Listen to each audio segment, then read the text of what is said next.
plank pose. Let's start with forearm plank, making sure the shoulders are towering over the wrists, shoulder blades together, flat back, heels drawing backwards. You have enough space in the chest to breathe even, remain sturdy, strong. Keep checking in with the heels, the shoulder blades.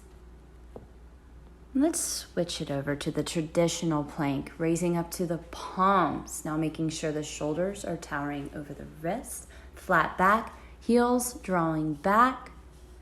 Breathe in, breathe out. Maybe try to hit 10 to 20 breaths. Maybe increase your goal each time. Now let's go ahead and try some props. I have a yoga wheel here. Now this is a little bit of a shorter one. So begin to place it underneath your navel.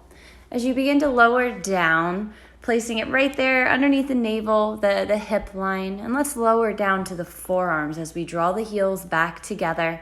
And notice how this is just an aid. Maybe you want to try a higher height here, coming up under the palms. Now again, it doesn't have to be a yoga wheel. Maybe something with similar height. Maybe like a block, or maybe something a little bit lower here. It doesn't matter. Try it out.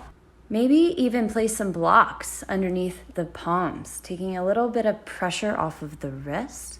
Now let's go ahead and lower down to forearm plank and begin to lift the legs. Don't overextend beyond the back, but take turns doing each leg here. Inhaling as you lift up, exhaling as you lower. Alternating, maybe setting a goal of how many you'd like to do. The goal here is to keep breathing evenly and to keep listening to your body as you work through each variation. Maybe rise up to the palms and try these leg lifts. Now it targets a little bit different areas of the core.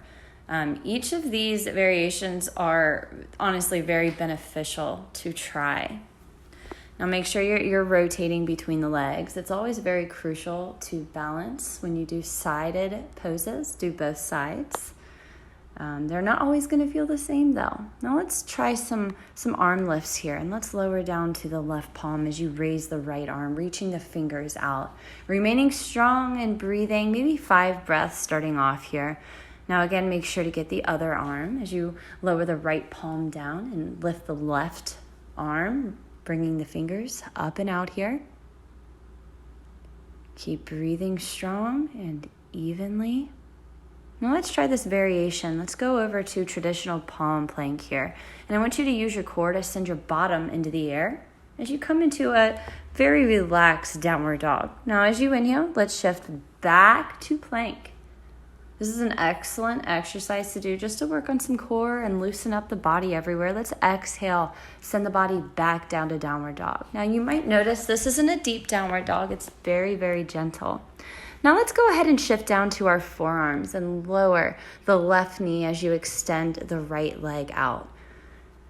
Now again, make sure to switch legs as you try both of these sides. They're very beneficial, and maybe even come up to the palms trying the same exact one. This is an assisted plank, a leg assisted plank, I might say. Keep breathing, making sure the back is flat and strong. Now let's come over to side plank. This one's hard. Come down to the left palm as you extend the legs out. If it hurts your neck, maybe look down, okay? You don't have to look up. Again, it is very important to listen to your body, okay? So let's lower the left knee down as you keep the right leg extended in this assisted side plank. I think I like this one a little bit better. Now make sure to do the other side as you extend both legs. Again, listen to your neck. Maybe lower the right knee. If it hurts your head or your neck to look up, bring your head down. Okay, now keep breathing here. Make sure to take your time through these poses. I know I'm going through this a little bit swiftly, but I'm just showing you how to. So now let's come over to our hands and knees and raise our bottom in reverse tabletop pose. Let's keep that bottom tight, those shoulder blades together, the belly flat here, the knees above ankles. It's perfect to prepare for upward plank as you extend your legs out, pointing the toes, remaining strong here.